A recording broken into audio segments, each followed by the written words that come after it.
여호와를 경외하는 것이 지식의 근본이오니 이중한 자는 지혜와 훈계를 멸시하느니라. 내 아들아, 네 아비의 훈계를 들으며 네 어미의 복을 떠나지 말라. 이는 네 머리의 아름다운 관이요 네 목의 금사슬입니다. 9절까지 되어옵니다. 지난 시간 우리 잠언에 대한 서원적인 진술, 서원적인 내용, 그래서 지혜란 또 훈계란, 서식이란, 명철이란 등등 이런 용어에 대해서 구체적인 개념 정립을 했습니다. 이 개념이 정확치 아니한 한 바로 이 잠언을 이해하기란 요원한 일이 아닐 수 없습니다. 단어에 대한 개념 정립, 특히 잠언에 있어서 용어에 대한 개념 정립은 매우 중요하다고 지난번 제가 강조를 해드렸습니다. 오늘은 이제 그 첫 번째로 지혜를 주관하시는 여호와 하나님에 대해서 우리가 1장 10절부터 9장까지 내용이 앞으로 전개되겠는데요. 지혜를 누가 주관한다? 하나님이 주관한다 하는 얘기입니다. 이 말은 조금 더 정리를 하자면 지혜, 하늘의 지혜로우실 예수 그리스도, 바로 하나님의 섭리에 따라 이 땅에 오시기도 하고 승천하시기도 하고 한다는 말씀과 맥을 같이 할 뿐만 아니라 실제로 우리가 하늘의 지혜자 되시는 예수 그리스도를 알고 그를 경외하며 그를 믿고 살아가는 이 지혜로운 삶 자체를 인간 스스로의 의지력에 의해서 좌우되는 것이 아니고 하나님의 능력에 의해서 여호와의 정하신 뜻에 의해서 이루어진다라는 의미를 포함하는 말입니다. 그 가운데서 이제 지혜를 얻으라고 훈계하는 내용이 나옵니다. 여기 훈계 물론 가르침, 교훈이라는 의미를 가진다고 지난번에도 제가 말씀을 해드렸습니다. 그러니까 훈계라는 것이 무자르라고 했죠. 무자르인데 이는 징계 또는 책망 또는 교훈, 교육이라는 말로도 같이 활용될 수 있습니다. 따라서 지혜가 없으면 훈계가 불가능한 거죠. 그러니까 지혜를 얻으라는 훈계, 교훈이라고 하는 것은 지혜 얻으라고 하는 것이 근본적인 교훈이다. 그래서 이스라엘 백성의 역사를 보면 계속 배우는 삶이거든요.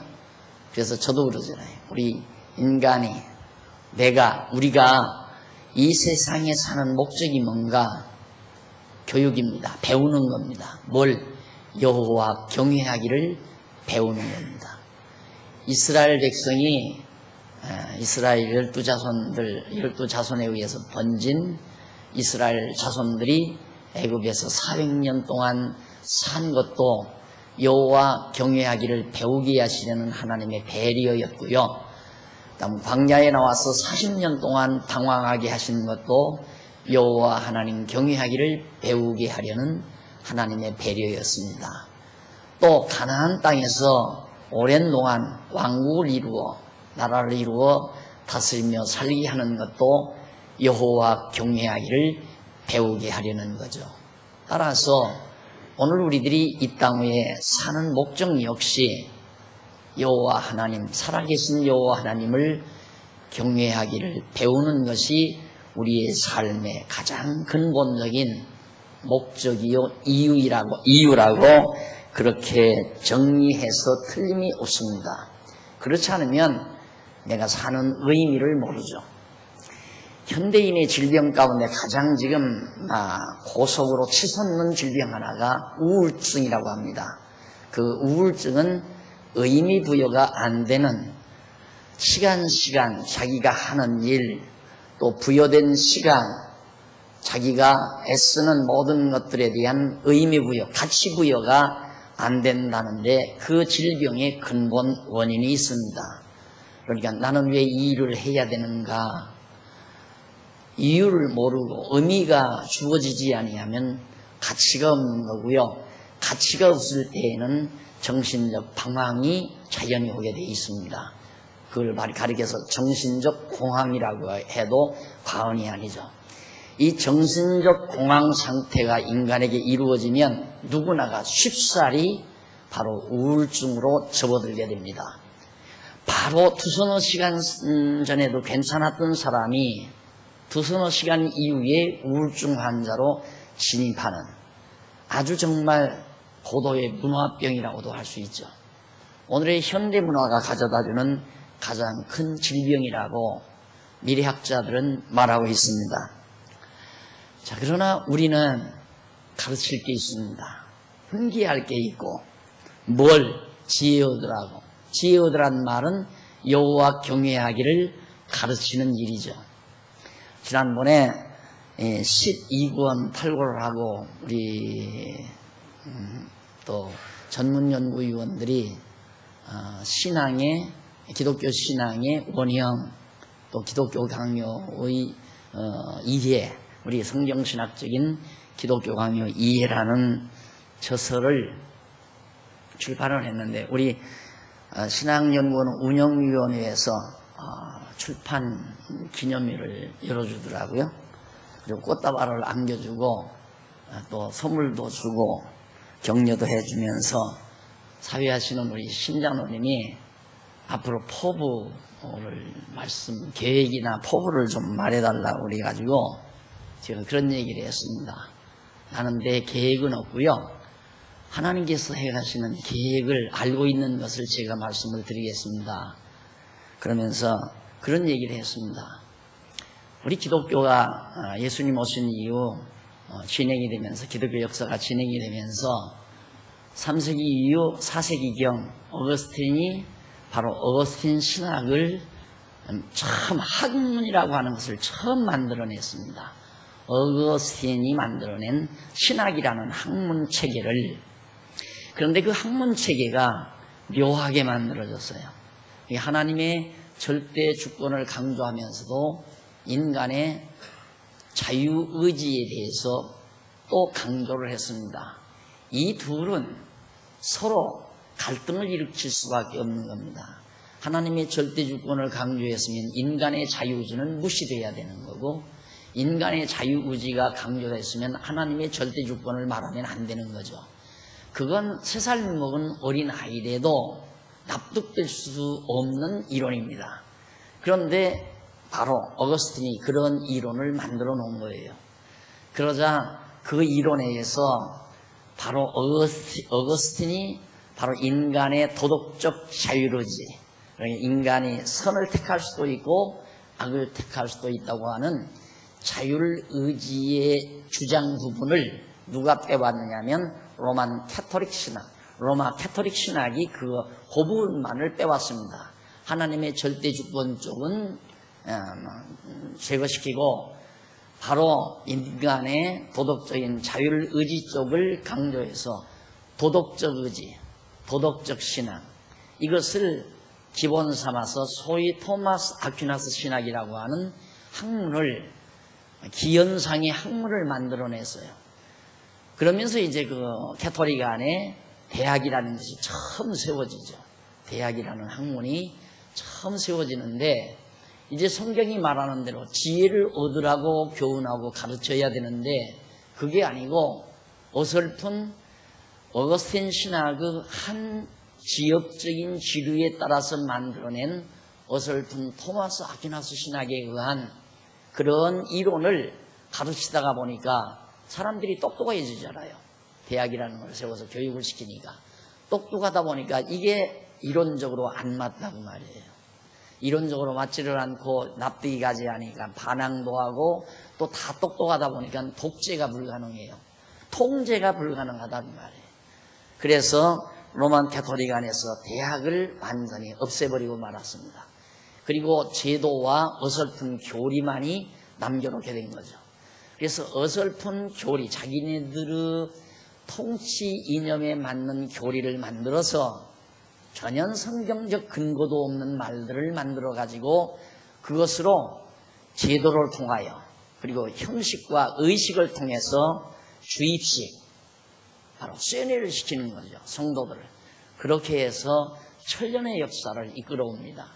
15세기, 16세기까지 그게 이어지죠. 이게 대학이 사라져버린 거예요.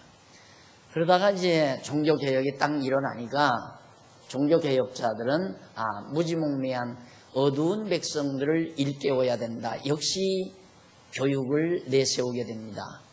그래서 개혁의 원리 가운데 우리는 말씀 중심, 하나님의 말씀이 최고의 권위가 있다. 그래서 개혁교회는 말씀을 가르치는 것으로 제1원리를 삼은 거예요. 이게 말씀 가르친다는 것이 교육 아닙니까? 교육 가르치지 않고는 안 된다 해서 개혁을 했는데 이게 어설프게 교육제도를 만든 거예요. 자, 지도자를 양성하기 위해서 특별 교육기관을 만든다 해서 세워놓은 것들이 소위 지금의 굴지의 세계 대학들, 굴지의 대학들이 되어진 겁니다.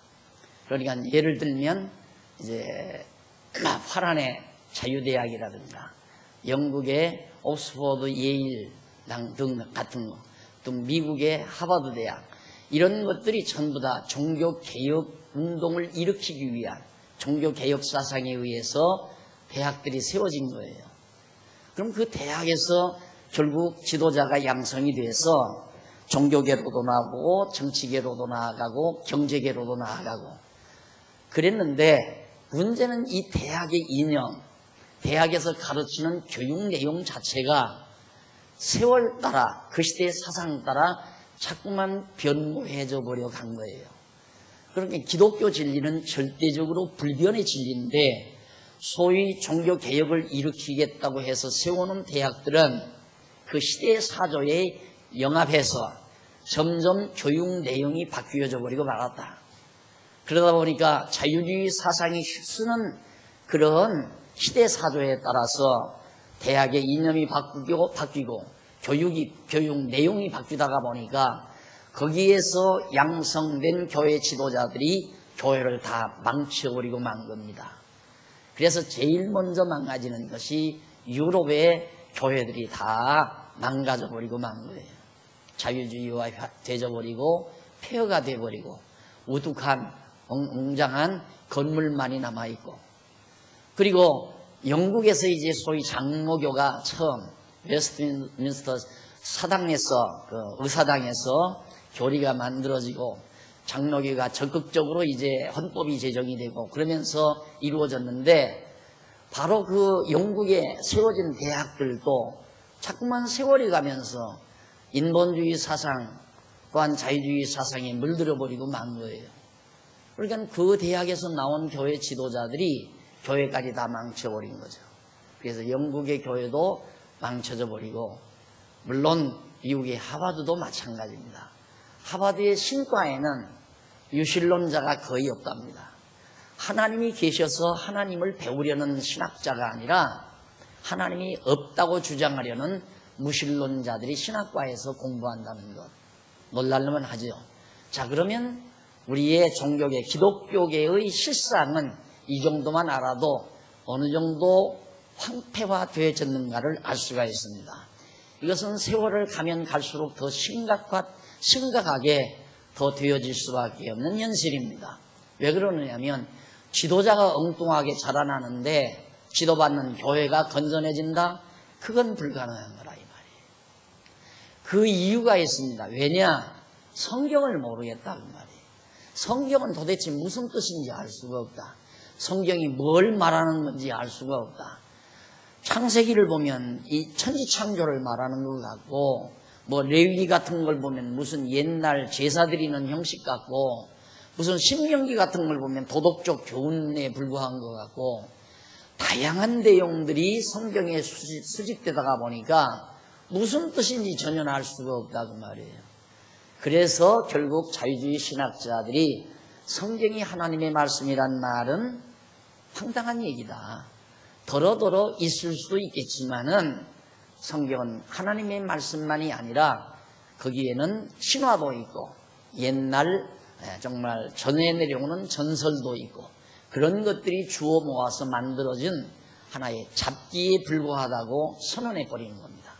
거기에 지성인들이 그러면 그렇지 성경이 무슨 하나님의 말씀이겠나, 여기에 동조해서 결국은 모든 대학들이 자유주의 신학으로 함몰돼 버리고 만 거예요.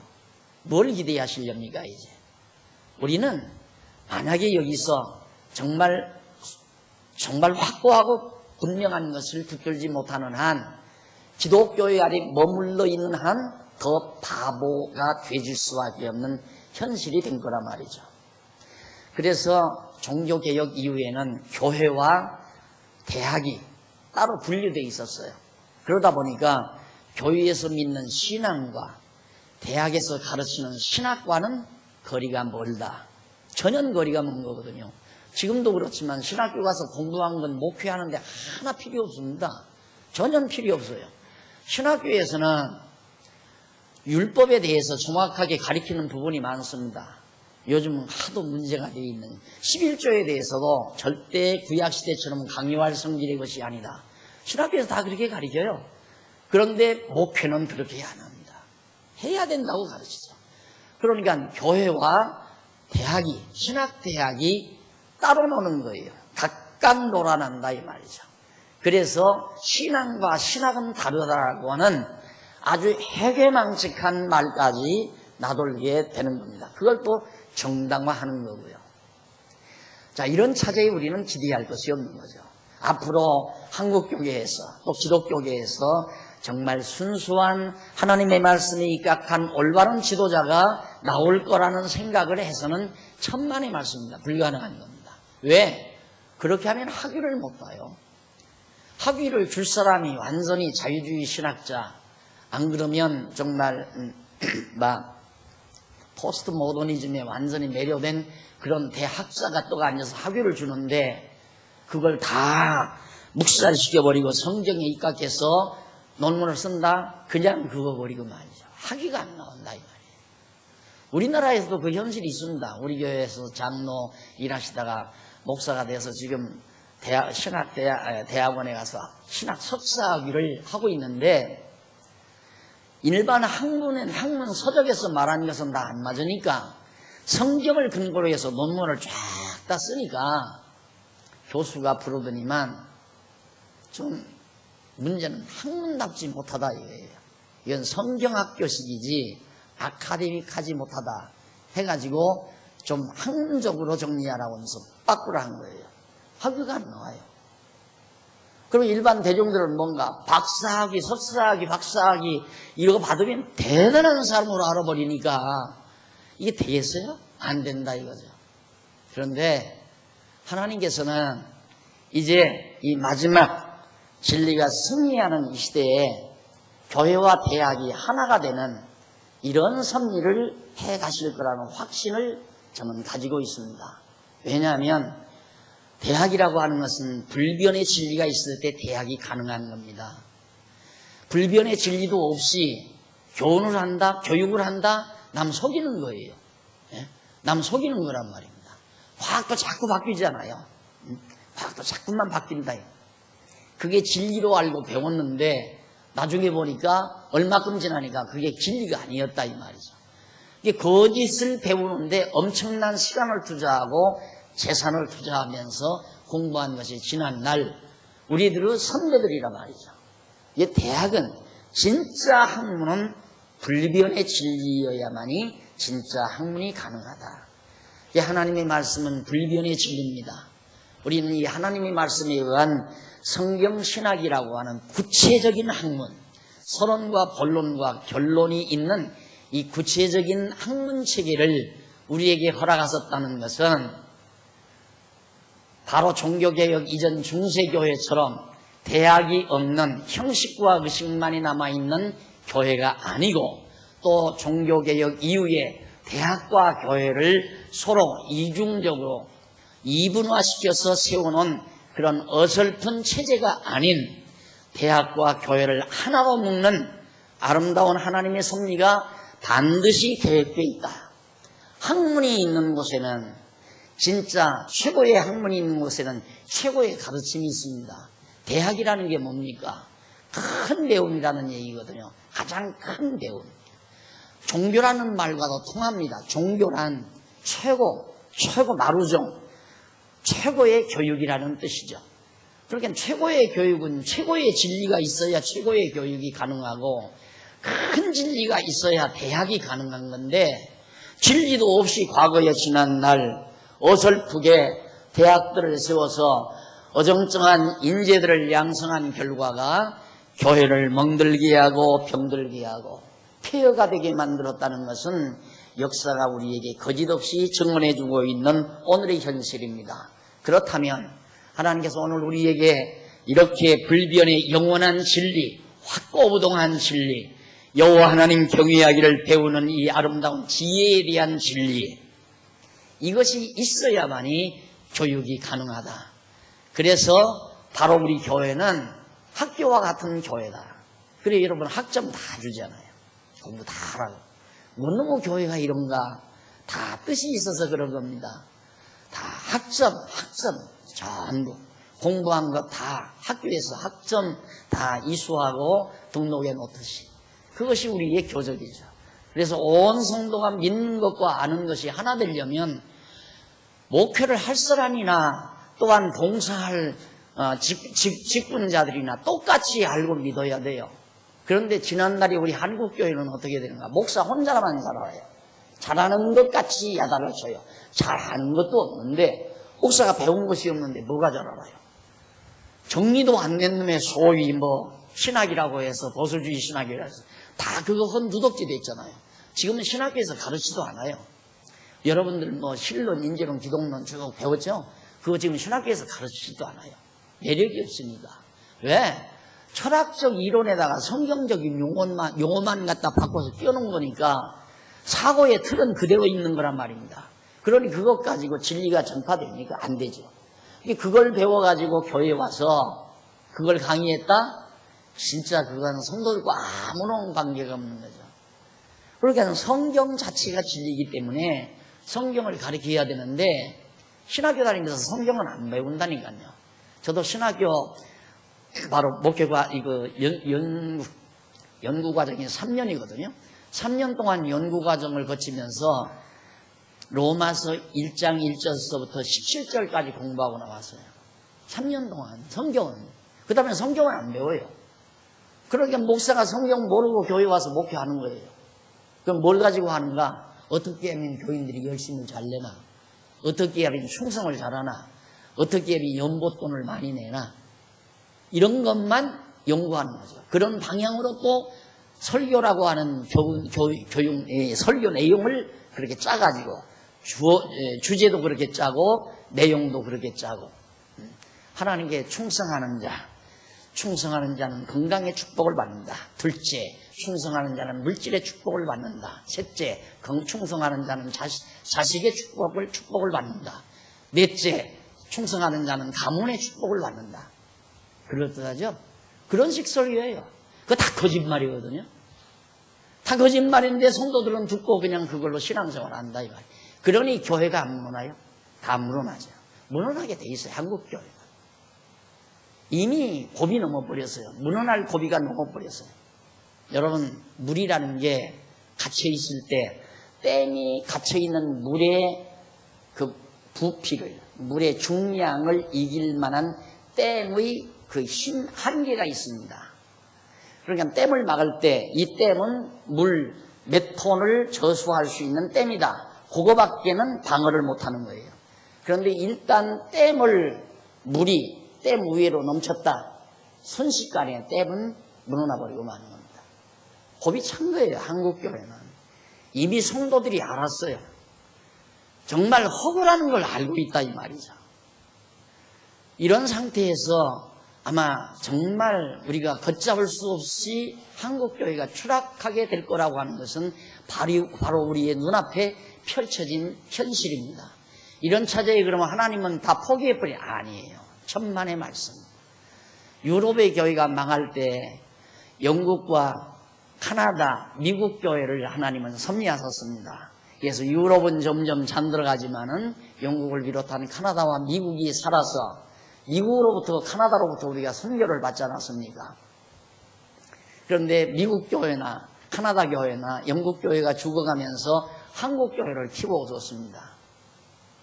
이제 한국 교회 무너난다고 해서 하나님 그냥 포기하는 게 아닙니다.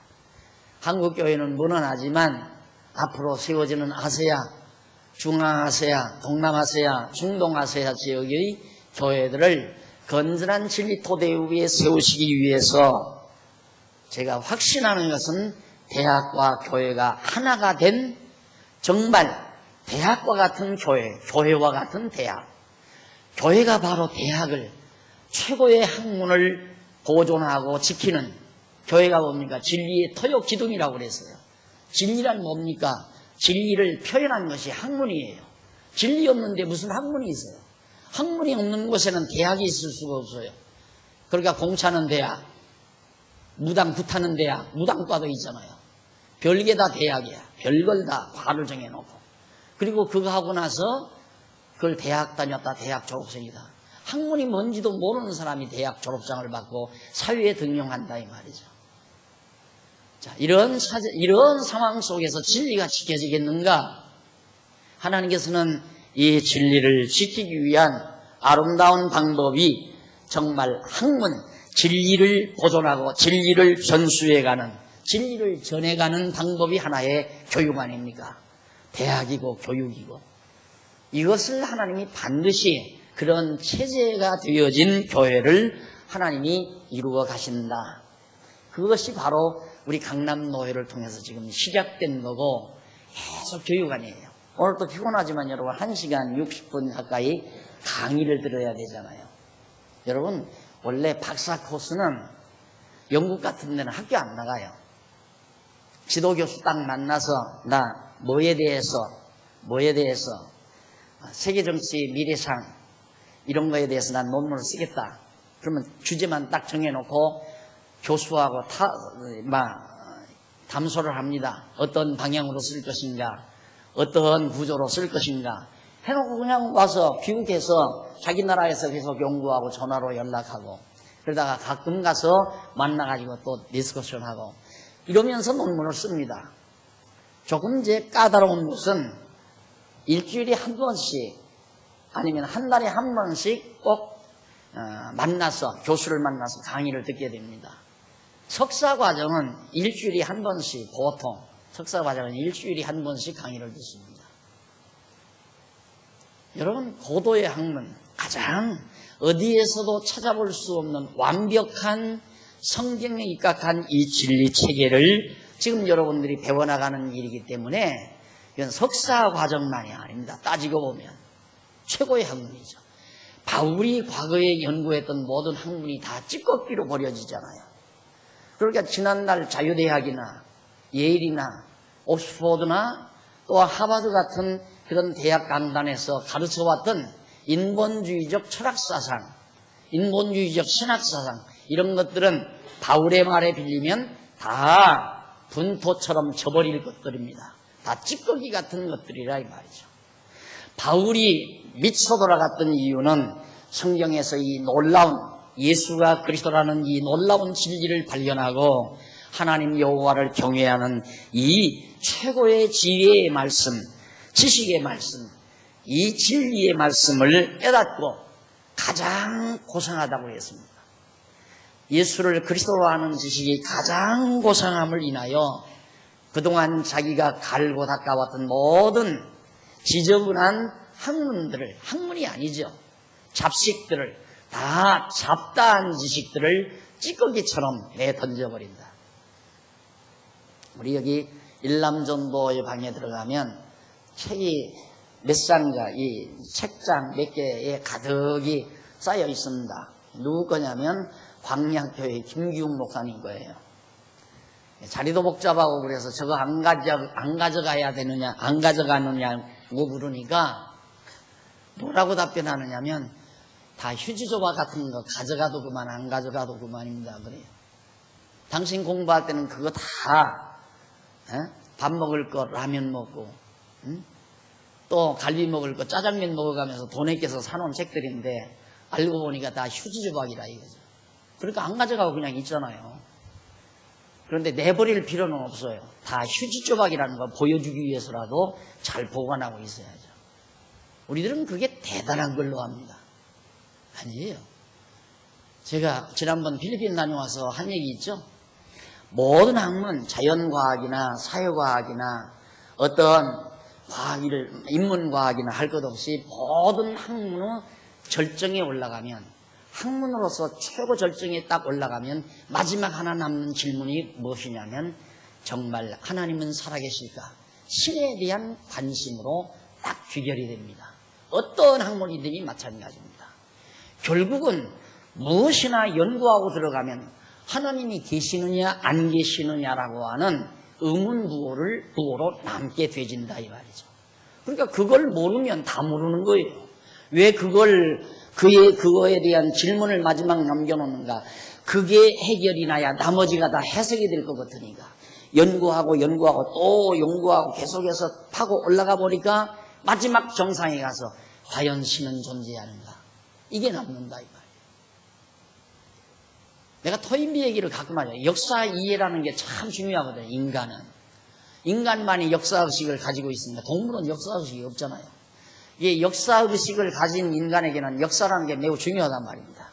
토인비는 세계 역사를 다 연구하다가 해답을 못 얻어요. 종교사학으로 파고들었다고 그래요. 말년에.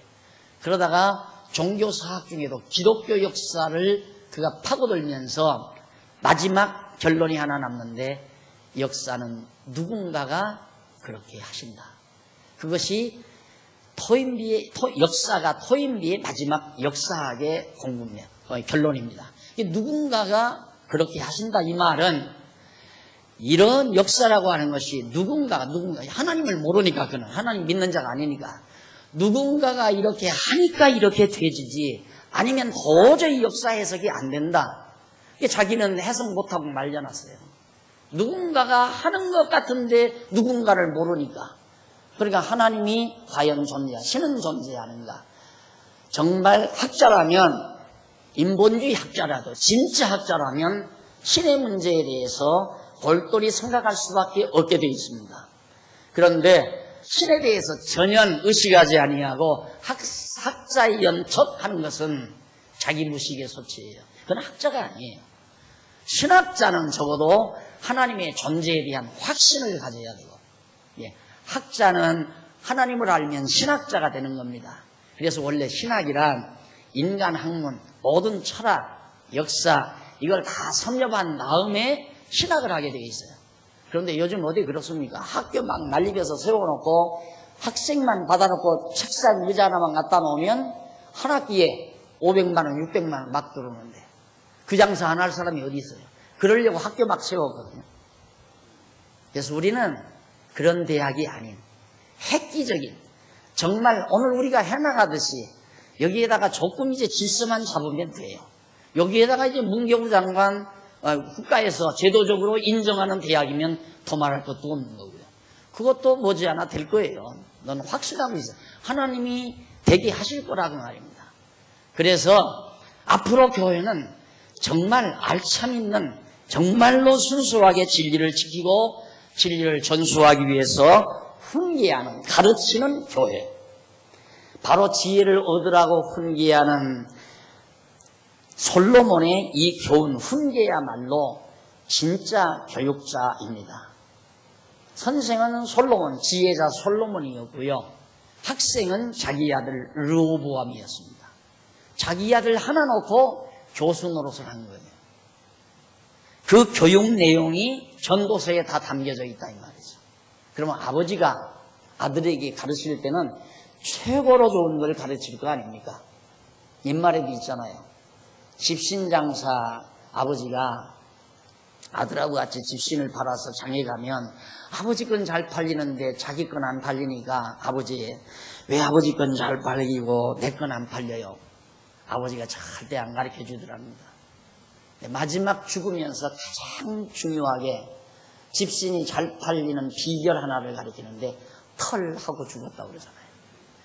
털 뜯으면 된다. 집신 삼아서 그냥 가지고 가면 엉성하니까 깨끗하게 털을 뜯어가지고 가면 잘 팔린단 말이에요. 아들이니까 가르쳐 준 거죠. 그 노하우를 아들 아니면 가르쳐 주겠습니까? 마찬가지로 솔로몬이 유일무이한 자기 아들, 자기 대를 이어서 왕위에 오를 르호보암에게 가르치는 훈계의 내용이라면, 잠언의 내용이라면 얼마나 진주덩어리와 같은, 정말 진주와 같은, 보석과 같은 아름다운 말씀들이겠나를 가히 짐작할 수가 있을 겁니다. 이래서 1장 7절로 4절까지가 지혜를 얻으라는 훈계의 내용인데, 그 가운데서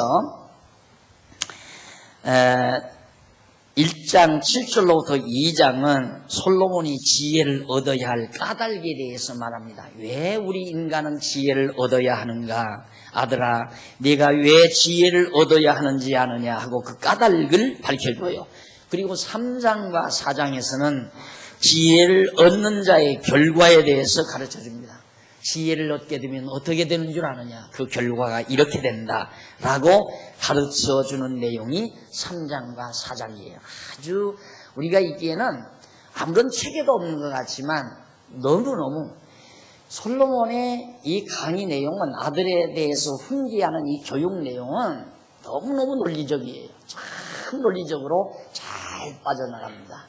이유와 방법, 목적 등 이런 것들을 자세하게 살펴서 이것은 이렇고 이래서 이렇기 때문에 이것은 이렇단다 라고 가르쳐주는, 언제나 그런 사고를 가지라고 그랬죠. 이렇다 하면 그것이 왜 그럴까? 그렇게 사고하면 우리 교인들이 아닙니다. 우리 장안중앙교회 교회 성도라면 여러분, 자, 배추를 심어야 합니다 했다 이 말. 배추 씨를 뿌려야 됩니다. 수요일날 그걸 뿌려야 했으면, 그 말을 했으면 뿌리라니까 뿌리자. 그건 노예가 하는 말이에요. 주인이 뿌리라니까 뿌려야 된다. 그건 노예가 가지고 있는 사고방식이에요. 그러나 적어도 우리 장안중앙교회 성도라면 왜 밭에다가 배추씨를 뿌려야 하나? 그걸 구체적으로 여러분들이 이해를 해서 이러니까 배추씨를 뿌려야 되겠구나 하고 스스로 뿌리고 싶어서 뿌리는 그런 자세, 그것은 노예가 아닌 정말 인격자다운 삶이고 생각입니다. 언제나 그렇습니다. 남이 하란다고 해서 무조건 복종하는 건 노예 근성이지만, 남이 하라고 명령하더라도 왜 저 일을 해야 되나, 저 일을 하면 어떻게 되는가, 저 일을 해야 되는 근거가 무엇인가 하나하나 파악해서 이것은 이렇고 이래서 이렇기 때문에 이래야 되겠구나 라고 하는 사고구도를 여러분들의 뇌리 속에 아주 그건 콘크리트 벽처럼 딱 체계화시켜야 돼요. 그 두뇌 구조가 바뀌어지지 않게. 그래서 어떤 내용이 딱 들어오더라도 그 구도에 의해서 사고되고 결론 내려질 수 있도록, 그것이 바로 지혜입니다. 간단하죠? 아주 간단하다 말입니다. 그런데 지금 솔로몬이 아들 르호보암에게 잠언서를 가리키는데, 지금 아들 르호보암의 사고의 틀을 지금 잘 만들어주는 거예요. 또 말하고 다시 거듭 말하고, 이러니까 이렇다, 이래서 이렇기 때문에 이것은 이렇단다, 쫙 얘기를 해줍니다. 그런 얘기를 듣는 순간 르호보암은 그런 생각의 틀이 굳어져가게 돼 있어요. 그래서 이 잠언의 교훈을 지금 솔로몬이 아들에게 시키고 있는 겁니다. 그럼 먼저 1장 7절로부터 2장까지 지혜를 얻어야 하는 까닭이 뭔가, 이거에 대해서 솔로몬이 교훈하는데, 그 교훈 중에 먼저 1장 7절로 9절까지는 거기 바로 밑에 나오죠. 세 번째 줄 중간에 그 까닭에 대하여 가르쳐 줍니다. 너 지혜를 모르면, 바로 네가 아들아 여호와 네가 경외하지 아니하면 악한 자의 유혹에 내가 끌려갈 수밖에 없다. 그러니까 절대 끌려가지 말고 끌려가지 말아야 될 까닭은 바로 이런 것이다라고 바로 19절까지 가르쳐줘요. 그리고 20절로 26절에서는 지혜의 부름을 거절하는 자에게 임할 재앙에 대해서 가르쳐요. 지혜가 너를 자꾸 부르는데 지혜의 말을 듣지 않으면 어떤 재앙이 내게 임하는가, 그거에 대해서 아들에게 가르쳐주고 있습니다. 그 다음 그리고 2장 1절로 8절은 아들의 마음이 지혜로 향하여 여호와를 알게 되는 까닭에 대해서, 아들을 르호보암아, 네가 마음이 지혜 쪽으로 향하여 알게 되는 까닭이 무엇인지 아느냐? 네 잘나서 지혜를 깨닫는 게 아니다 이 말이죠. 그리고서 9절로 15절까지는 아들은 선한 길을 깨닫고 악한 자는 어두운 길로 행함에 대해서 가르쳐주는 내용입니다. 아들이란 원래 선한 길을 따르게 되어 있다. 선한 길을 깨닫고 악한 자는 어두운 길로 행하게 되어 있다. 이거에 대해서 가르쳐줘요. 아들 르호보암아, 너는 지혜의 길로 가게 되어 있다. 그러나 악한 자는 어리석은 길, 어두운 길로 가도록 되어 있다. 그러니까 아까 처음 말씀드렸죠. 지혜는 여호와 하나님이 주관하신다. 그러니까 여호와 하나님께서 아들 르호보암에게 지혜를 주도록 이미 섭리하시기 때문에 아들은 지혜롭게 되도록 돼 있다 그 말이에요. 그리고 그 다음 16절로 22절 마지막 절까지, 2장 마지막 절까지입니다. 아들이 음녀에게서 구원을 받아 땅에 남아있는 까닭에 대해 가르쳐줍니다. 아들은 음녀에게서 구원을 받는다. 유혹하는 자로부터, 여기서 음녀란 말은 유혹하는 자를 뜻하는 겁니다. 그러니까 유혹하는 자로부터 구원을, 거기서 벗어나게 된다. 유혹에 말려들지 않는다라는 내용 등을 바로 2장 마지막 절까지 밝히면서 지혜를 얻어야 하는 까닭이 무엇인가를 아들로 하여금 깨닫도록 합니다. 자, 그러면 시간 얼마 안 남았는데 우선 1장 7절로 9절 한번 보십시다. 솔로몬이 아들에게 여호와를 경외하는 까닭을 가르쳐 줍니다. 내가 여호와 경외하는 까닭, 인간이 아들아 여호와를 경외하는 까닭이 무엇인지 아느냐, 그 까닭을 가르쳐 주는데 7절, 여호와를 경외하는 것이 지식의 근본이여늘 미련한 자는 지혜와 훈계를 멸시하느니라.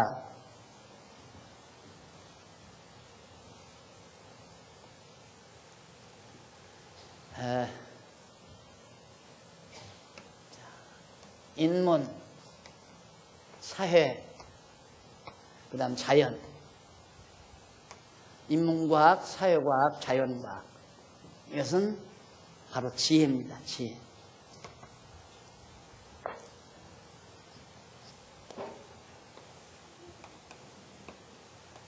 근본, 이게 지혜예요. 지혜. 지혜는 지식의 근본이다. 이게 지식. 이런 것들이 다 지식이죠. 지식. 인문과학 지식, 사회과학 지식, 자연과학 지식, 지식이에요. 이런 지식들이 어느 뿌리로부터 나온다? 지혜의 뿌리로부터. 지혜. 그러니까 모든 지식의 근본이다. 지혜라는 게. 그러니 지혜를 얻어야 되지 않겠느냐. 뿌리 없이 어떻게 가지가 나올 수 있느냐, 나무가 자라날 수 있는가. 지혜가 없으면 지식은 어두운 지식, 답을 모르는 지식, 문제만 아는 지식. 왜 그럴까? 왜? 그러니까 대학에 가면 문제의식이라고 하죠. 문제의식.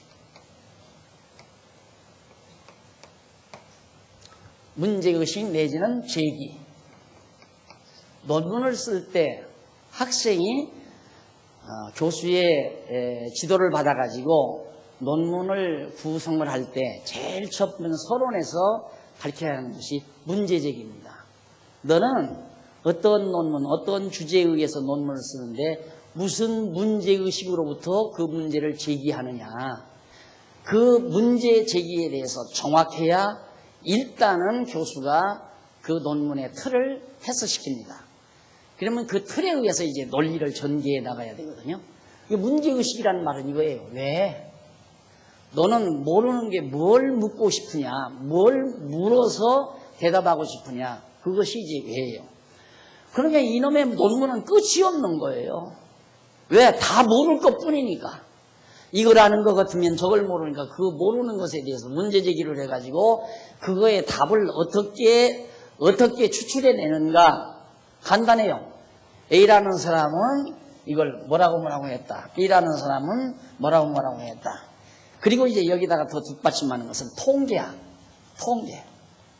이거에 대해서 대학생 150명에게 설문을 했더니만 이 문제에 대해서 110명이 옳다고 답을 했다. 그래서 이렇게 150명 중에 110명이 답을 했으니까 그것은 상당히 근거 있는 이론이다. 이런 식이에요. 그러니까 진리가 숫자에 의해서 좌우되는 거예요. 숫자에 의해서. 소위 그것이 인본주의고 또 그런 인본주의 각에서 민주주의라는 것이 만들어진 거고요. 민주주의는 많은 사람이 그러니까 진리란 뭐냐? 보편타당하다고 생각하는 걸 진리라고 그래요. 보편타당이란 뭔가 100명 중에 70명이나 80명이 옳다고 생각하면 그게 진리다 이 말이에요. 그게 완전히 인간을 본위로 한 진리죠. 그러면 예를 들어서 지금 어느 대학에 가서 하나님이 존재하는가라고 질문을 던졌다 이 말이에요. 앙케이트 조사를 하기 위해서 하나님 존재한다고 있는가? 나는 옳다. 나는 옳다. 난 아니다. 난 모르겠다. 나는 아니다. 나는 모르겠다. 이러고 다 체크를 해라. 우리 했는데 보니까 하나님이 있다고 믿는 사람은 10명밖에 안 돼. 100명 중에. 없다고 생각하는 사람은 한 70명이나 돼. 난 모르겠다고 하는 사람이 한 20명이야. 없다고 70명 생각했으니까 하나님은 없는 것이다. 라고 주장하면 그 논문은 패스하는 거라. 이런 군더덕지 같은 그게 무슨 학문이에요. 그게 무슨 진리냐고요. 그러니까 우스운 거죠. 솔직히. 여기 대학 나왔다고 뽀기면 안 돼요. 내 앞에는 하나 인정이 안 되는 일이니까. 그냥 밥답 쓰기 위해서 그냥 과정 거쳐가지고 경력 써놓더니만 좋은 대학 나왔다고 붙여줘서 밥 먹고 산다. 이렇게 생각해야지 나는 대학을 나왔으니까 나는 꽤 알고 있다. 아니에요. 성경을 모르면 아무것도 모르는 사람이에요. 계속해서 이것만 있는 겁니다. 그래서 논문 쓸 때 문제의식, 문제제기를 반드시 해야 됩니다. 그래서 문제제기에 대한 문제를 풀어주는 것이 이제 본론이고 풀어서 결론을 내려야 하는데 결론은 이런 방식으로 내려간다 이 말이죠. 네, 솔로몬은 내 아들아 내 어미의 훈계를 들으며 내 아비의 훈계를 들으며 내 어미의 법을 떠나지 말라. 이는 내 머리에 아름다운 관이요 내 목에 금사슬이니라. 이 8절에 보면 이 말입니다. 내 아들아, 이게 르호보암을 말하거든요. 내 아들아, 내 아비의 훈계를 들으며, 내 아비가 잠언을 통해서 훈계하니까 앞으로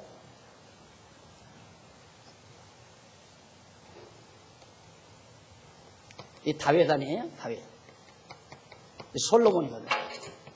솔로몬, 여가 이제 르호보암. 예, 솔로몬이 르호보암에게 지금 하는 얘기란 말입니다. 그러니까 솔로몬이 내 아들아, 르호보암아 그 말이에요. 내 훈계를 들어라. 예, 다윗 솔로몬이 르호보암에게 훈계하는 것은 여호와 하나님 경외하라 지혜예요. 지혜의 훈계를 들으라. 여호와 경외하라는 훈계를 들으라 이 말이에요. 그리고 내 어미의 법을 따르라. 내 어미의 법을 떠나지 말라. 떠나지 말라 그랬나요? 내 어미의 법을 떠나지 말라. 어미의 법이라는 법이라고 하는 게 뭡니까? 이 법 역시 진리예요. 가르침. 내 어미가 지도하는 대로, 인도하는 대로, 도지요, 법, 도. 인도하는 대로 따르라 그 말이에요. 어미 인도하는 대로 따르라. 그런데 놀라운 것은 그 다음에 바로 나오는 얘기가 이는 그렇게 네 아비의 훈계를 듣고 어미의 법을 떠나지 않는 이것이 왜냐하면 왜 떠나지 말아야 되는가? 이는 그 까닭은 그 말이죠. 9절. 내 머리에 아름다운 관이요 내 목에 금사슬이기 때문에 그 말이에요. 어미의 법을 떠나지 않고 아비의 훈계를 듣는 것, 훈계를 듣는 이것이 내 머리에 아름다운 관이 되고 내 목에 금사슬이 된다. 예. 아버지가 훈계하는 여호와 하나님 잘 경외하고 어머니가 지도하는 대로 잘 따라하면 바로 르호보암이 아버지 뒤를 이어 왕이 돼가지고 왕의 면류관을 쓰게 되고 금사슬을 띠게 된다. 예. 하나님께서 이미 그렇게 정해놨으니까 이 길을 정해놨기 때문에 여호와 하나님만 경외하고 어머니가 인도하는 대로 내가 잘 가면 면류관이 되기 때문에 이런 얘기지만 우리가 바꾸어 생각하면 너는 틀림없이 왕의 면류관을 쓰고 금사슬을 목에 걸 수 있기 때문에 너희 아버지 내 교훈을 듣고 내 훈계를 듣고 그리고 내 어머니의 법을 떠나지 말아라. 이렇게 여러분들이 이해를 하면 더더욱 자연스럽게 이해가 가능할 겁니다. 그래서 잠언을 아버지가 아들에게 가르쳐 주는 거예요. 이렇게 알고 사는 것이 지혜입니다. 그러니까 오늘 마찬가지 우리들도 마찬가지예요. 우리가 자녀들 오늘 또 보니까 자녀를 셋이나 애기들이 셋이나 태어났어요. 애기들이 막 3명이나 태어나는데 지난번 여름 사경회 때 가서 이렇게 보니까 초등부 아이들 유아부인가요? 유아부 아이들이 쫙 막 몇십 명이 나와서 노래를 부르고 하는데 야 저놈들을 데리고 저 나이 때부터 좀 이렇게 가르쳐가지고 나 죽는 날까지 한번 이렇게 선생 노릇 해봤으면 참 좋겠다 이 생각을 다 했다니까요. 우리가 자녀 낳으면 무조건 자녀들의 재롱에 푹 빠져서 살 게 아니라 정말 내가 애비로서 자녀에게 무슨 교훈을 시켜야 될 것인가. 우리 넉넉히 할 수 있잖아요. 솔로몬이 내 아들아 나의 훈계를 들어야 된다. 그리고 내 어머니가 인도하는 길을 떠나지 말아라. 그러면 부부가 어머니 아버지가 여호와 하나님 경외하고 신앙으로 살아가면서 그 말은 뭡니까? 내 아들아 너 여호와 하나님 잘 경외하고 살아라.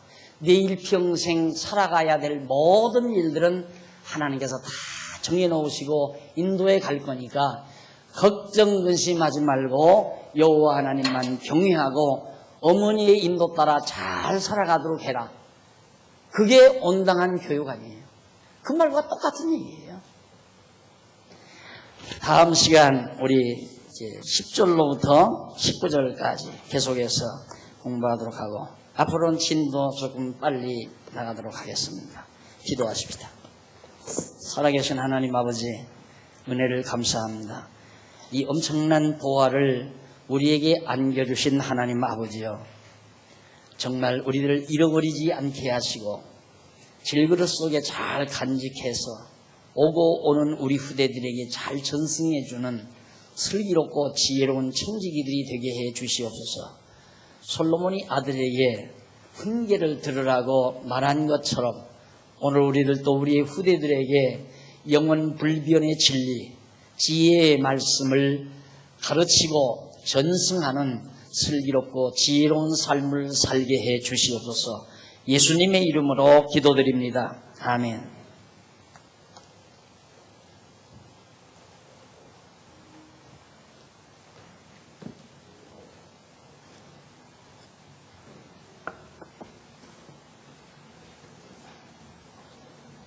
감사합니다. 찬송가 375단입니다.